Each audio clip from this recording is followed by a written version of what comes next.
नमस्कार दोस्तों, मैं रितु रानीवाला नोर सेल्फ मेडिटेशन ग्रुप में आप सभी लोगों का स्वागत करती हूँ।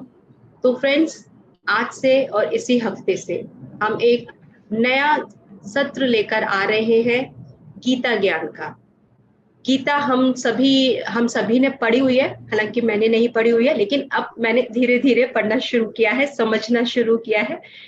तो और इसीलिए हम इस प्लेटफॉर्म पे गीता ज्ञान को लेकर आए कि अगर हम जो है खुद से जब पढ़ना शुरू करते हैं तो हम ज्यादा बेहतर तरीके से सीखना शुरू करते हैं, समझना शुरू करते हैं। तो मेरा भी बड़ा मन था कि मैं समझूं लोग जो श्री कृष्ण ने अर्जुन को गीता में वो बताया है, जो वाच दी बात कहे हैं उनसे, तो क्या कहना चाह रहे हैं, क्या समझाना चाह रहे हैं। मेरी थोड़ी सी इस मामले में तो क्षमा कीजिएगा, मुझे ज्यादा ज्ञान नहीं है, बट मैं कोशिश कर रही हूँ क्योंकि मैं भी लर्नर हूँ, गीता के लिए नई सीखने वाली हूँ। तो इसीलिए मैंने आज बहुत एक प्यारी सी मास्टर है हमारे साथ, मेनका बागरी जी। तो मैं जितना जानती हूँ गीता ज्ञान से, वो यही जानती हूँ कि गीता ज्ञान ऐसा है कि जब अगर आप इसे उतार लें तो एक जैसे कीचड़ में कमल का फूल है और उस पे उन वो दोनों आपस में मर्ज नहीं हो रहे, यानी सेपरेट हैं। तो अगर हम इस गीता ज्ञान को अपने जीवन में लेकर आए तो हम अपनी डेली लाइफ की सिचुएशन से कैसे हम सेपरेट होकर उसको बहुत इजीली समझ के यानी कि उन डिफिकल्टीज से ओवरकम कर सकते हैं। आई होप कि मैंने शायद इस चीज को मतलब ढंग से समझाया हो। मेनका जी, क्या मैं बिल्कुल सही बोल रही हूँ? क्योंकि मेरा थोड़ा सा कम ज्ञान है, लेकिन इसीलिए मैंने इस मंच पे आपको बुलवाया है, क्योंकि आप हमें भी ज्ञान दें। और क्योंकि हम सभी रंजन सर से सुनते हैं गीता को और सीख रहे हैं, तो सर के पास समय नहीं था इसलिए नहीं आ पाए। But thank you so much Menaka ji. और मेनका जी बैंगलोर से हैं, 1 साल से ध्यान से जुड़ी हुई हैं, रेगुलर गीता क्लासेस जो है वो देती भी हैं और लेती भी हैं, ध्यान कराती भी है, सबको ध्यान सिखा रही हैं, लोगों को जुड़कर। सो आज हमारे साथ हमें बड़ी खुशी हो रही है, एक नए मास्टर हमारे साथ हमको गीता ज्ञान देने आए हैं। और हर हफ्ते हम हमारे साथ जुड़ेंगे मंडे को। हमें गीता के जो उपदेश हैं, श्री कृष्ण ने अर्जुन को क्या बताया, क्या समझाया, तो हम उनसे सुनेंगे। Thank you so much Menaka ji. तो मेरी समझ थोड़ी सी गीता के लिए छोटी है, बट आई होप कि मैंने इसको समझाया हो। अब मैं चाहती हूँ कि आप समझाएं इसको। Thank you. नमस्कार, आत्मवंदन आप सभी को। First of all thank you Ritu ji, आपने इतना सुंदर मौका दिया मुझे। भगवान की कही हुई गाथा है, उसे हम अपने जुबान से फिर से दोहराएं। ये बहुत हमारा सौभाग्य है कि हम इसे दोहरा रहे हैं और सुन रहे हैं, समझ रहे हैं। और आपने जो एग्जाम्पल दिया कि कीचड़ में कमल, और दोनों अलग अलग रहते हैं, कमल की अपनी सुंदरता निखरती रहती है उसमें भी। तो गीता का जो सबसे मूल बात है आपने कही है। बहुत सुंदर आपने इंट्रोडक्शन बोला। और मैं बेंगलोर से हूँ। मैं डॉक्टर रंजन से गीता सीख रही हूँ और इतनी प्रेरित हूँ मैं गीता से कि मैं गीता के लिए बोलना भी बहुत पसंद करती हूँ। और मैं एक बात ये भी कहना चाहूंगी कि मेरी लाइफ में गीता, जैसे मैं पहले गीता केवल संस्कृत में पढ़ती थी और पढ़ाती थी, लेकिन एक वाक्य मेरे लाइफ में ऐसा आया कि जिसने मुझे गीता का मीनिंग और उसको डीप में जाने के लिए मुझे इतना विवश कर दिया कि मैंने सुना एक बात, एक सज्जन साङ्गत्य जैसे बोलते हैं ना, करना जरूरी होता है, उसी सज्जन साङ्गत्य में मैंने सुना कि अर्जुन इतना विषाद में था कि वो युद्ध के लिए मना कर दिया। उसने अपने अस्त्र शस्त्र सब गिरा दिए, रो रहा था, बैठ गया कि मैं युद्ध नहीं करूंगा। लेकिन भगवान से गीता ज्ञान सुन के वो इतना प्रेरित हो गया कि एक युद्ध युद्ध भी नहीं, महाभारत जैसा युद्ध में वो खड़े होके युद्ध करता है और उसमें पूरा जीतता भी है। तो एक युद्ध करने के लिए आदमी को फिजिकली, मेंटली बहुत स्ट्रांग होना पड़ता है, तभी वो युद्ध में खड़ा हो सकता है, युद्ध कर सकता है। तो ये जो वाक्य था कि ऐसा भगवान ने क्या कहा अर्जुन को कि जिससे अर्जुन इतना प्रेरित होकर युद्ध किया, और बस इसी वाक्य ने मुझे गीता से इतना जोड़ दिया और मैं गीता के डीप मीनिंग में गई कि मुझे भी जानना है कि भगवान ने ऐसा क्या ज्ञान दिया, मुझे भी वो जानना है। तो इसी रास्ते पे चलते चलते मैं गीता ज्ञान में पहुंच गई कि काफी पावरफुल ज्ञान दिया ना, तभी इतना स्ट्रांगली वो खड़े होके युद्ध कर सका। तो सबसे पहले कि हमें गीता क्यों पढ़नी चाहिए, ये एक सवाल बहुत बड़ा है कि हमें गीता क्यों पढ़नी चाहिए। गीता में ऐसा क्या है जिसे सब लोग इतना पसंद करते हैं, और सबसे ज्यादा महत्वपूर्ण है कि गीता वर्ल्ड की पॉपुलर बुक है, केवल इंडिया की ही नहीं, वर्ल्ड की सबसे पॉपुलर बुक है। सेकंड नंबर में योगानंद जी आते हैं और इसकी अनेक भाषाओं में टीकाएं हुई है। और अभी फिलहाल मोदी जी ने तो इसको और गिफ्ट करके इसको और भी पॉपुलर कर दिया, जहां भी जाते हैं वो गीता का ही गिफ्ट करते हैं। तो इससे इसकी महत्वपूर्णता और भी बढ़ जाती है। मैं आगे अपना स्क्रीन शेयर करना चाहूंगी। मैंने आपको को होस्ट बनाया हुआ है, आई थिंक। ओके। हाँ जी।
मेरा स्क्रीन दिखाई दे रहा है? जी मेनका जी। हाँ, इसको थोड़ा सा लार्ज कर दीजिए ना, वो जो। जी हाँ हाँ, परफेक्ट। ये है भगवत गीता, और हम करेंगे यहाँ पे शिवानंद जी की गीता और पत्री जी की गीता, दोनों कंबाइन करके हम करेंगे। कि गीता पे अनेक लोगों ने अनेक मतलब परिभाषाएं दी है। तो हम सबसे पहले देखते हैं कि महात्मा गांधी ने इसके बारे में क्या कहा है। Bhagavad Gita calls on humanity to dedicate body, mind and soul to for duty and not to become mental vulture at the mercy of random desires and undisciplined impulses। मतलब भगवत गीता मानवता को शरीर, मन और आत्मा को शुद्ध कर्तव्य के लिए समर्पित करने और इच्छाओं और अनुशासनहीन आवेगों की दया पर मानसिक अस्थिर नहीं बनने का आह्वान करती है। इसकी अहमियत बता रहे हैं। भगवत गीता पे पंडित नेहरू जी का विचार है, उन्होंने अपने वक्तव्य रखे हैं कि भगवत गीता अनिवार्य रूप से मानव अस्तित्व की आध्यात्मिक नींव से संबंधित है। यह जीवन के दायित्वों और कर्तव्यों को पूरा करने के लिए कार्यवाही का आह्वान है।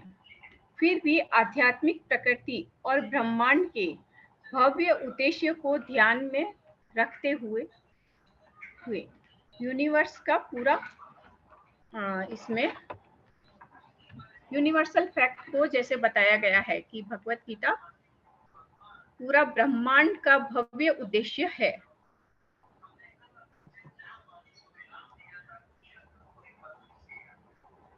स्वामी विवेकानंद, जिन्होंने गीता का ज्ञान इंडिया के बाहर भी जाके काफी फेमस किया, बाहर भी गीता का ज्ञान दिया आउट ऑफ इंडिया। तो वे कहते हैं कि कर्म योग का रहस्य जो बिना किसी गुप्त इच्छा के कर्म करना है, बिना किसी डिजायर के कर्म करना है, भगवान द्वारा भगवत गीता में सिखाया गया है।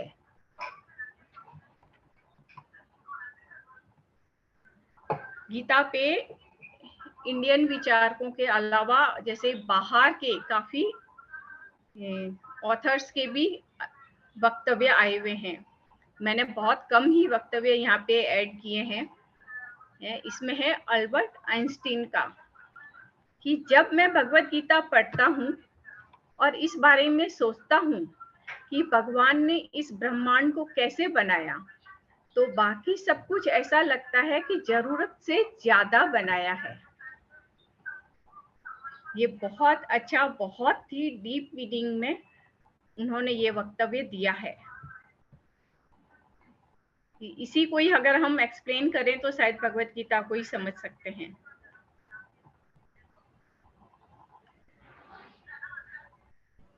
एक और जग हैं जिन्होंने, एक जर्नलिस्ट हुए हैं, इन्होंने जब भगवत गीता पढ़ी तो इतने जैसे फैन हुए वो भगवत गीता के, और उन्होंने कहा कि behold we are not an earthly but a heavenly plant। अपने आप को एक स्वर्ग के समान प्लांट को जैसे उन्होंने कंपेयर किया है। ये है टीएस इलाइट, जैसे ये कहते हैं कि जो भी घटना है यह तुम्हारा असली गंतव्य है। इसलिए कृष्ण जहाँ युद्ध में के मैदान में कृष्ण युद्ध के मैदान में अर्जुन को आगे बढ़ने के लिए कह रहे हैं, युद्ध में आगे बढ़ने के लिए कह रहे हैं कि हमारे सामने जो भी सिचुएशन आती है उसके लिए सदैव हमें तैयार रहना चाहिए।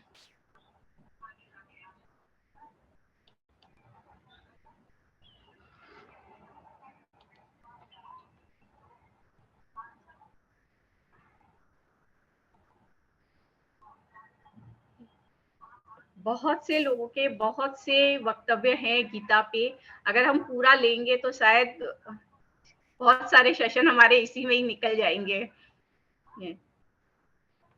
और गीता पे जैसे पत्री जी के भी बहुत सुंदर वक्तव्य है। उन्होंने, पत्री जी ने तो गीता बहुत शॉर्ट में लिखी है, सिर्फ मेन श्लोक पे ही लिखा है। शिवानंद जी की गीता है। हम यहाँ ध्यान मार्ग की हैं, तो ध्यान मार्ग की गीता को ज्यादा जैसे उस पे विश्लेषण करते हैं। तो शिवानंद जी की गीता में उन्होंने बहुत ही सुंदर जैसे इसमें लिखा है, मैं उसे कोई डायरेक्ट पढ़ती हूँ।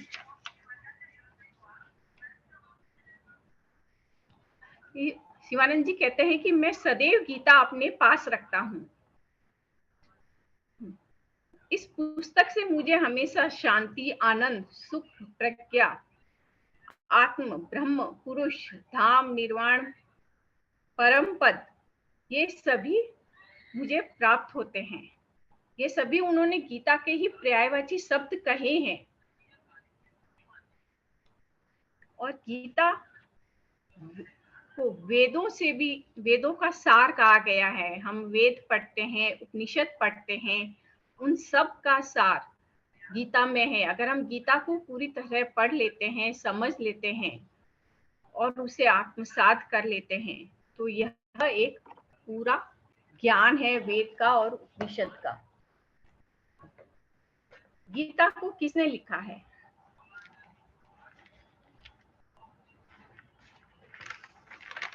बताएगा?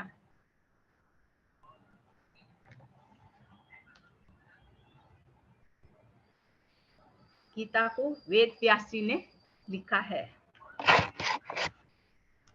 आपकी आवाज थोड़ी क्लियर नहीं है, थोड़ा सा हल्का। पास आ जाइएगा। हाँ, शायद इसीलिए हम लोग सुन नहीं पा रहे। Okay okay okay. हाँ, अब ठीक है। अभी क्लियर है? हाँ, अब बेटर है। ओके। गीता को किसने लिखा? गीता? वेद व्यास जी ने। हाँ, वेद व्यास जी ने लिखा। पूरा गीता के बाद में वेद व्यास जी ने कहा और गणेश जी ने लिखा इसको पूरा। भगवान गणेश ने बैठ के इसको पूरा लिखा। गीता में टोटल 18 अध्याय है और 700 श्लोक हैं। बट हम यहाँ पूरा नहीं करेंगे और शॉर्ट में जैसे मेन श्लोक हम करेंगे इसमें। गीता तो को मेनली मेनका जी, गीता के उपदेश तो रणभूमि में दिए थे श्री कृष्ण ने अर्जुन को। यस। तो ये वेद व्यास जी ने इसको कैसे लिखा? हाँ, ये अपने जैसे बोलते हैं ना कि जो थर्ड आई मास्टर जैसे बोलते हैं, जिन्हें दिखाई देता है, तो वेद व्यास जी ने अपने जहां वो रहते थे वहां से ही उन्होंने उसको देखा और उसको जाना। वेद व्यास जी ने ही, आपको ध्यान होगा तो संजय को दिव्य दृष्टि दी। ओके। कि वो उसका सारा विवरण सुनाया था उन्होंने धृतराष्ट्र को। धृतराष्ट्र को पूरा विवरण उन्होंने सुनाया था। हाँ। दिव्य दृष्टि के द्वारा। तो उनके पास में एक दिव्य दृष्टि थी, तो वो अपनी स्थान पे बैठ के ही वो पूरा महाभारत का युद्ध की रचना उन्होंने देखी। और मतलब पूरी घटना देखने के बाद में, युद्ध समाप्त होने के बाद में वो इतने प्रेरित हुए कि ये इतना बड़ा युद्ध है। उन्होंने इस युद्ध का नाम महाभारत युद्ध दिया। नहीं, तब तक तो ये सिर्फ युद्ध ही था। वेद व्यास जी ने इसको नाम महाभारत दिया कि ये भारत का सबसे बड़ा युद्ध है। इतने लाखों की संख्या में इसमें लोगों ने भाग लिया था, अनेक राजाओं ने इसको भाग लिया था। ऑलमोस्ट इंडिया के हर क्षेत्र से इसमें इन्होंने भाग लिया था इस युद्ध में।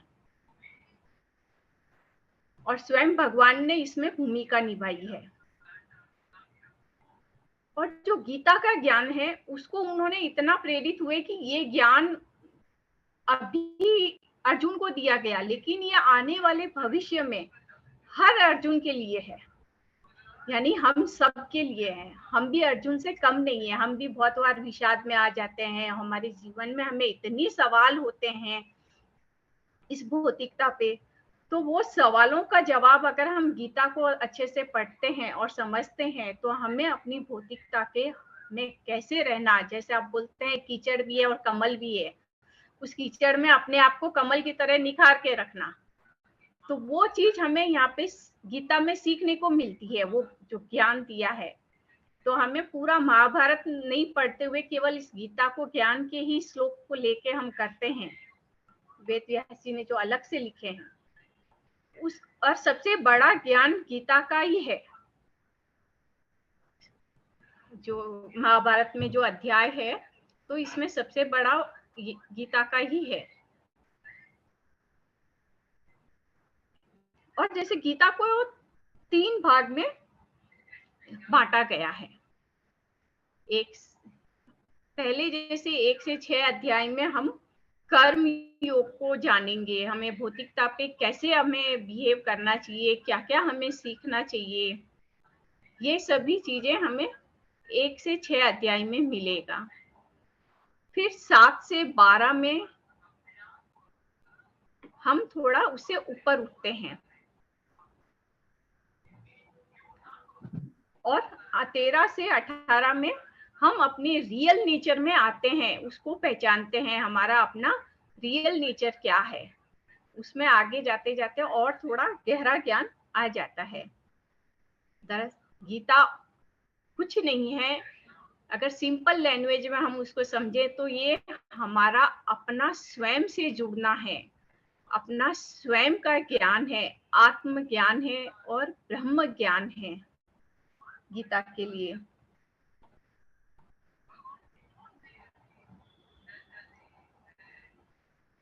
या मीनू जी आप कुछ कहेंगे और?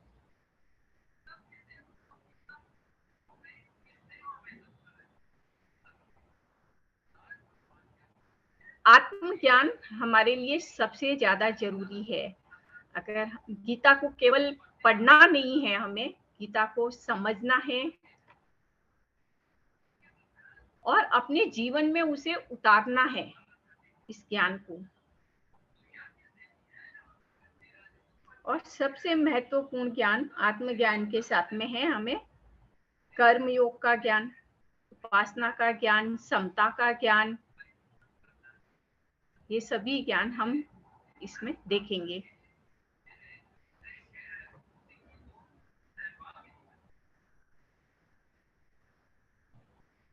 यस मीनू जी। यार मीनू जी आपको मैं स्पॉटलाइट पे ले रही हूँ। मेनका जी क्या मेरे को क्लियर सुनाई नहीं दे रहा है? क्या बोल रहे हैं मेनका जी? आपकी आप अनम्यूट करें अपने आप को।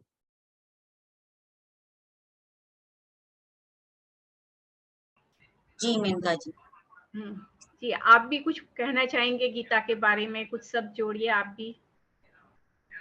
मैं अपना सबसे पहले तो यही कहूंगी कि गीता मैंने भी कई बार पढ़ी है अपने जीवन में, क्योंकि एक समय ऐसा आया था जब स्ट्रगल का जो टाइम होता है, तो मुझे किसी ने कहा कि आप गीता पढ़ो, आपके मन को शांति मिलेगी।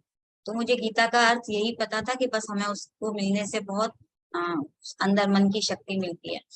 तो बस एक पढ़ती थी, लेकिन उसका अर्थ नहीं पता था, क्योंकि हमें अपने परिवारी जनों से लड़ने के लिए, क्योंकि अर्जुन को भी वही कृष्ण ने दिया था ज्ञान कि तुमको अपने आप को, जो परिवार के लोग हैं, इनसे लड़ने के लिए एक शक्ति होनी चाहिए। और मैंने उसको पढ़ा था, लेकिन मेरे को अर्थ कुछ नहीं पता था, बस मैं पढ़ती थी। और जब भी वो कहते थे कि आप गीता पढ़ो, तो मैं गीता पढ़ती थी, लेकिन उसका सार, असली सार मुझे गीता का सौरभ रंजन सर से ही सुनने को मिला है। जब से मैं उनसे जुड़ी हूँ, एक एक श्लोक का अर्थ वो इतनी अच्छे से गहराई से बताते हैं, तब मुझे पता चला कि गीता क्या है। तो गीता का जो मेन नाम है गीता, यानी गीत गाकर उनको जो उन्होंने श्लोक कहे थे, गीत गा गा कर उन्होंने जो कुरुक्षेत्र के मैदान में कहे थे, इसलिए उसका नाम गीता पड़ा था। तो मैंने बहुत सारी चीजें सर से ही सीखी हैं।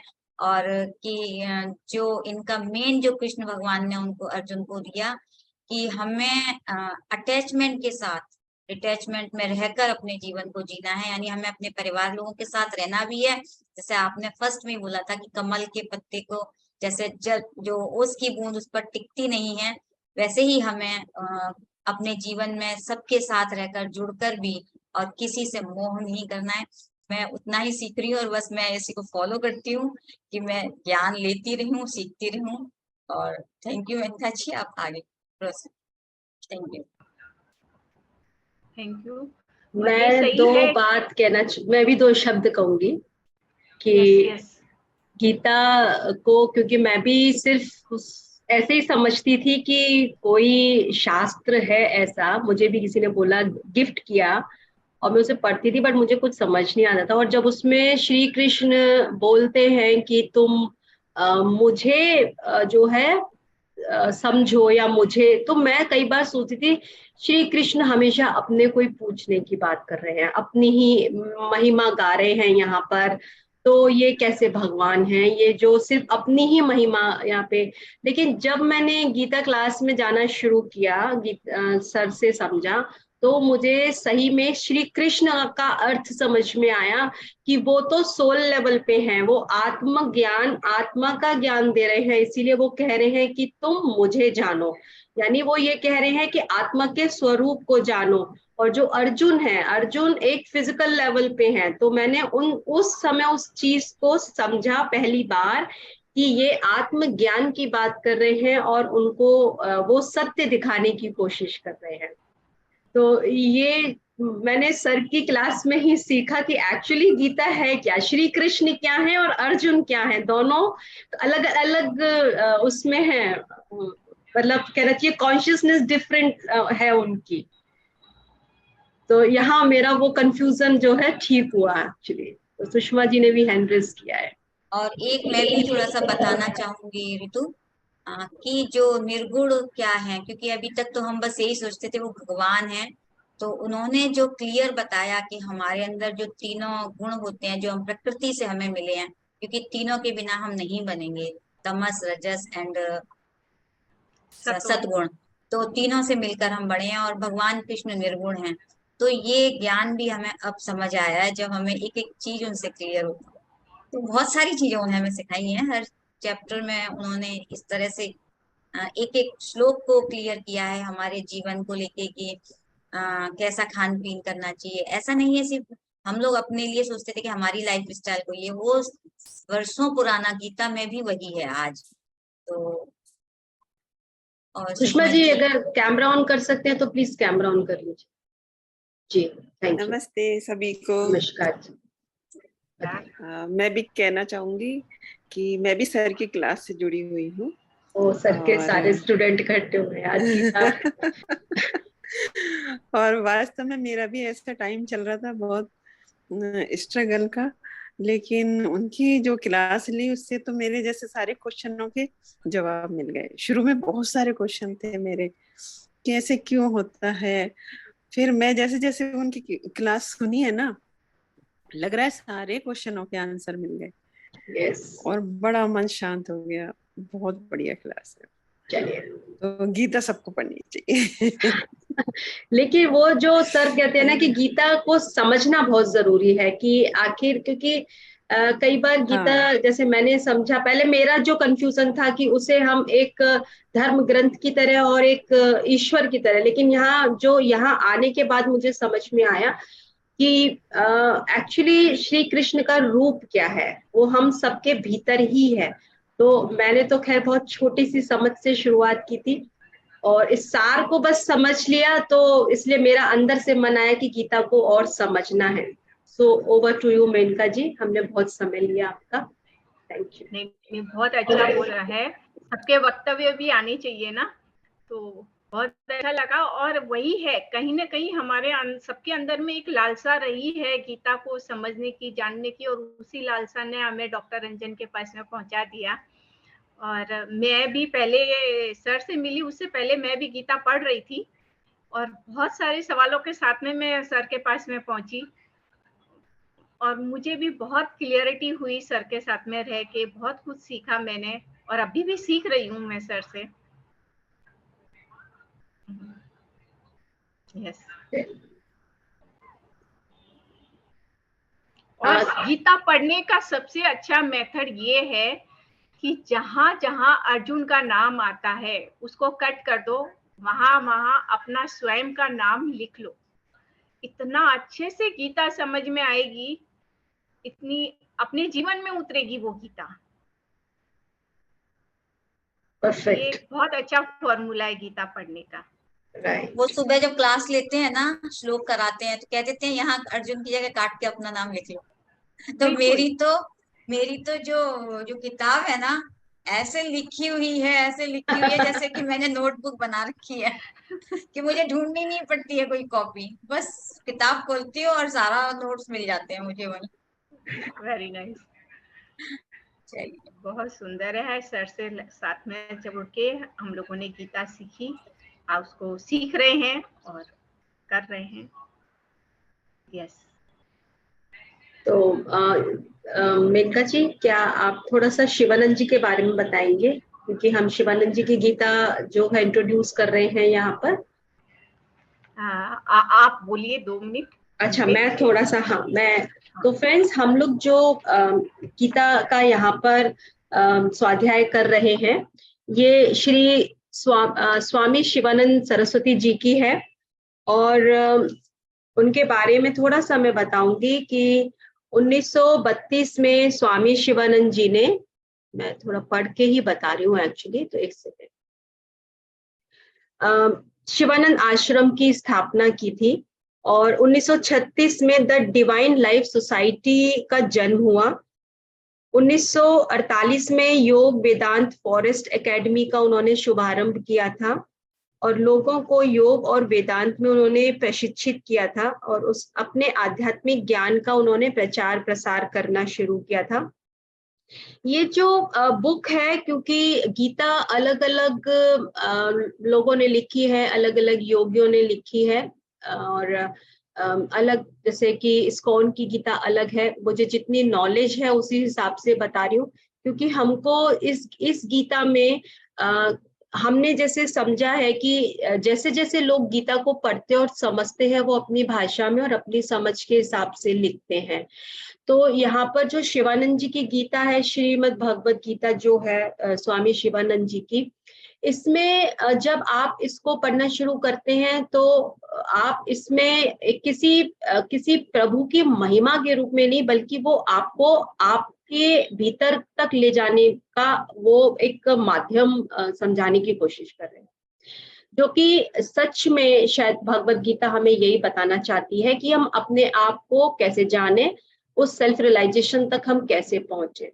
अर्जुन के प्रश्न हैं और श्री कृष्ण जो कि एक आत्मा के रूप में सवाल के जवाब दे रहे हैं, वो बेशक अपने आप को कह रहे हैं कि आई एम गॉड, बट वो भीतर आपके अंदर भी वही ईश्वर तत्व है, वही डिवाइन आपके भीतर भी है। तो हमें वहां तक पहुंचने के लिए जो एक मार्ग दिखाया है, अगर तो ये बहुत इजी लैंग्वेज में है और हम क्योंकि रंजन सर के प्लेटफॉर्म पे जुड़ते हैं तो हम इसी गीता को पढ़ते हैं, तो हम कोशिश कर रहे हैं इसी गीता को यहाँ पर लेकर आए हैं।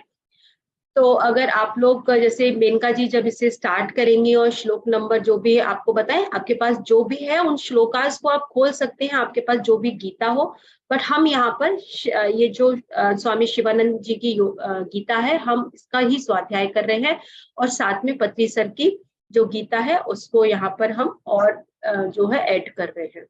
तो बस थोड़ी सी जानकारी देना चाह रही थी आपको, क्योंकि सबके पास अलग अलग तरह की गीता होगी, श्लोक वही हैं और सब चैप्टर्स आपको श्लोक के नंबर के हिसाब से वही मिलेंगे, बट थोड़ा सा हम यहाँ पर अलग जो इनकी लैंग्वेज में जो है हम उसको यहाँ पर लेकर आएंगे, तो कोई आप लोग को कंफ्यूजन ना हो, इसलिए हमने आपको ये जानकारी।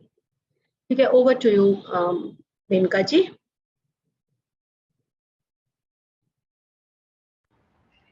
हाँ, ओके रितु जी। ठीक है, तो फ्रेंड्स क्योंकि आज हमने इंट्रोडक्शन रखा था कि गीता हमें क्यों पढ़नी है या हम क्या आज गीता पढ़ रहे हैं, कौन सी गीता पढ़ रहे हैं, और इंट्रोडक्शन पार्ट था आज हमारा। नेक्स्ट मंडे से मेनका जी, क्योंकि मेनका जी की बहुत क्लासेस हैं, मेनका जी मंडे को हमसे जुड़ा करेंगी, तो नेक्स्ट मंडे से वो हमें इस गीता के जो भी अध्याय के वो जो मेन श्लोकास हैं, क्योंकि पूरी गीता पढ़ने में थोड़ा समय भी जाएगा, बट हमने यहाँ पे सिर्फ मेन श्लोकास जो है वो जो अपने आप में पूरे हैं समझने और अपने जीवन से रिलेट करके उनको समझने के लिए, तो हम यहाँ पे मेन श्लोकास को हम यहाँ पे रीड करेंगे। तो अब हम ध्यान के लिए चलते हैं, क्योंकि हमारा ध्यान का भी समय हो रहा है, तो अब हम यहाँ पर अपना 1 घंटे का ध्यान, तो मेनका जी आप ध्यान कराएंगे या? ठीक है, मैं म्यूजिक शेयर कर देती हूँ, तो सभी फ्रेंड्स आनापानासती ध्यान के लिए तैयार हो जाइएगा और नेक्स्ट मंडे से हमारी गीता शुरू होगी। सारे जो भी हमें मेनका जी के द्वारा सुनने को, आप म्यूट हैं, आप म्यूट हैं। आप मेडिटेशन कैसे पूरा गाइडेड रहता है या कैसे? नहीं, आप 5-10 मिनट जो है आप गाइड कर दीजिएगा, जैसे हम आनापानासती ध्यान के लिए करते हैं, दैट्स इट, और उसके बाद आप म्यूजिक के साथ ही फ्लो में रहते हैं। ओके, मैं म्यूजिक शेयर कर।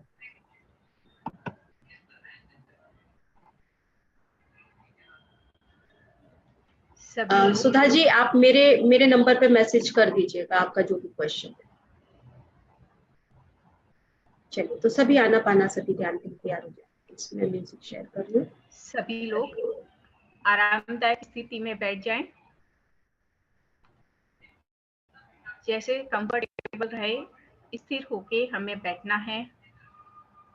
अपने पांवों को क्रॉस कर लें, अगर सोफे और चेयर पे बैठे हैं तो, और आलती पालती मार के अगर फर्श पे बैठ के करते हैं तो वो बहुत ही अच्छा ध्यान है। नहीं तो हम कैसे भी बैठ सकते हैं। प्रियंका जी अपने वॉल्यूम हाथ, ठीक है? वॉल्यूम ठीक है आपको बताइएगा। हाँ थोड़ा सा और कर दीजिए। हाँ ओके। ठीक है। अपने हाथों को क्रॉस कर ले। चश्मा पहने हैं तो उसे उतार दें और अपनी प्यारी सी आंखों को धीरे से बंद करें।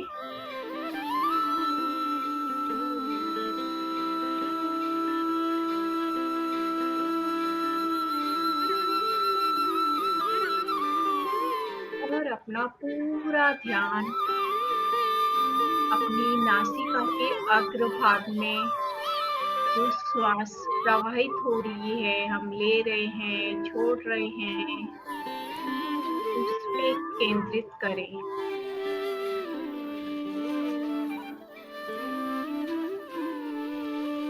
आनापानसति ध्यान भगवान बुद्ध का के द्वारा दिया गया है और बहुत ही आरामदायक ये ध्यान है, सरल है।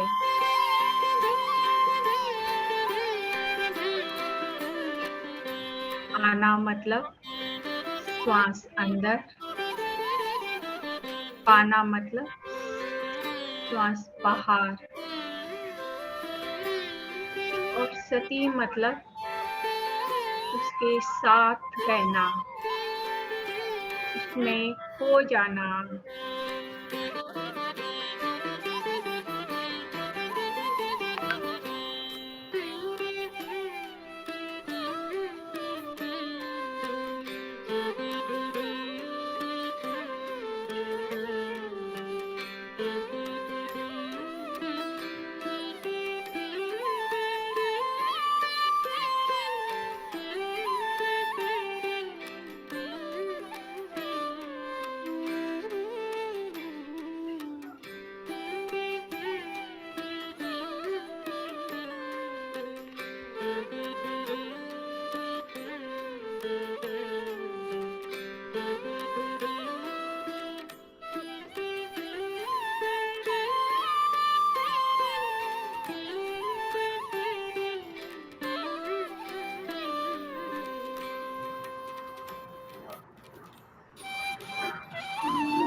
साक्षी भाव से अपनी सांसों के साथ रहें।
ध्यान के लास्ट 2 मिनट।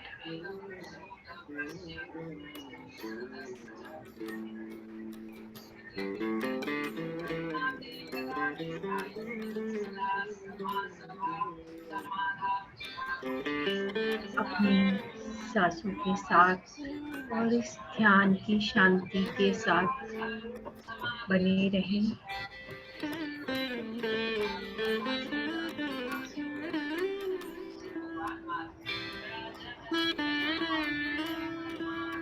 और इस शांति को अपने अंदर और अपने चारों तरफ अनुभव करें।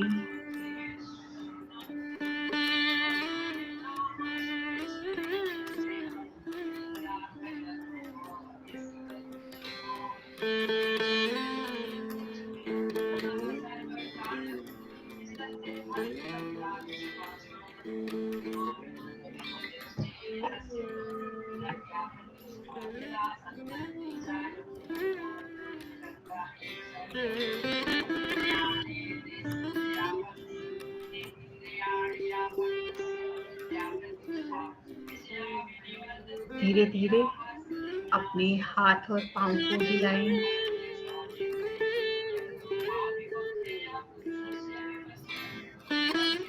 अपने स्वयं के प्रति सजग हो जाएं।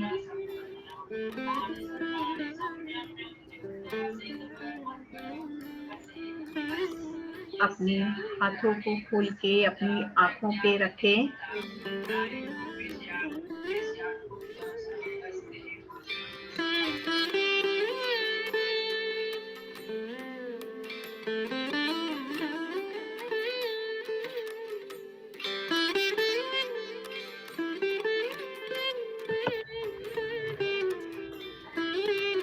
पाँच, 4, 3, 2, 1।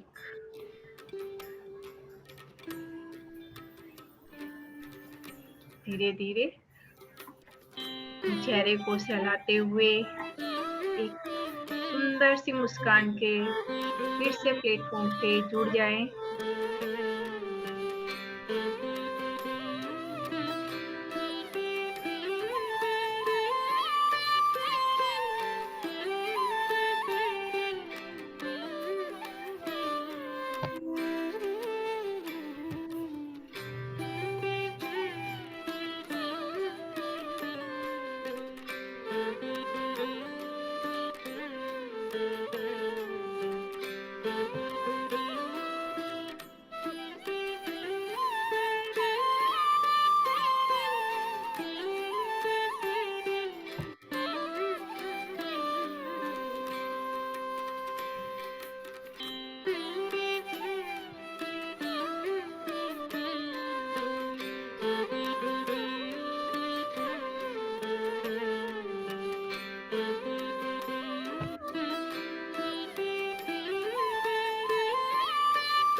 सभी धीरे धीरे ध्यान से वापस आएंगे। बाहर आने की तैयारी।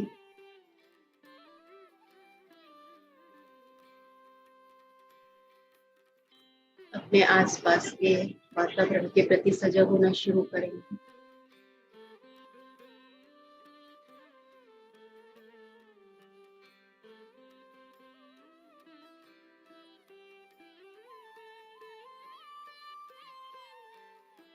Last 30 seconds. धीरे धीरे अपने शरीर में हलचल, हाथ पैरों को हिलाएंगे डुलाएंगे, अपनी चेतना में वापस लौटेंगे। बिल्कुल सहजता से, जब भी आप कंफर्टेबल हो तभी आप ध्यान से वापस आए, न समय लेते हुए।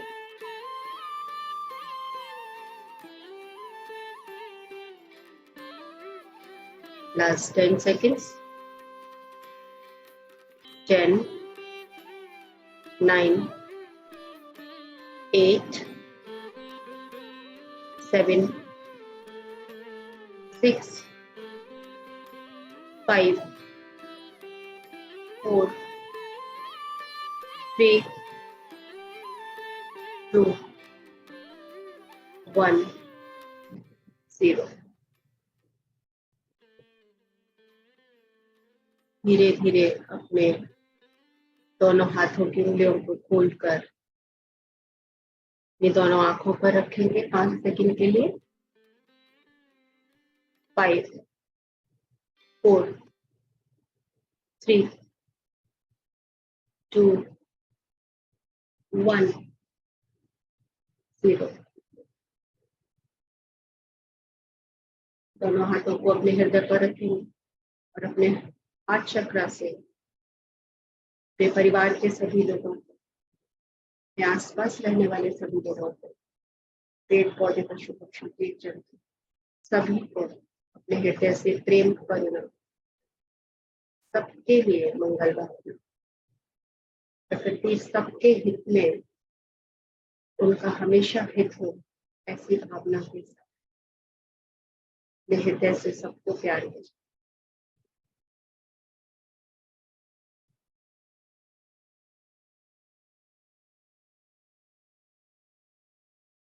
आज के ध्यान के लिए अपने आप को धन्यवाद परिशुद्धता मौका दीजिए। हमने गीता शुरू की है फ्रेंड्स, शिवानंद जी की वो भी धन्यवाद जिन्होंने इतने सुंदर रूप में हमें गीता दी। श्री कृष्ण के जो सुप्रीम कॉन्शियसनेस जिनको हम कहते हैं, उस पराचेतना को धन्यवाद। यूनिवर्स को, के माता पिता, गुरुजन, के इष्ट, सबको धन्यवाद करें और एक प्यारी सी स्माइल के साथ। Thank you so much friends. Thank you.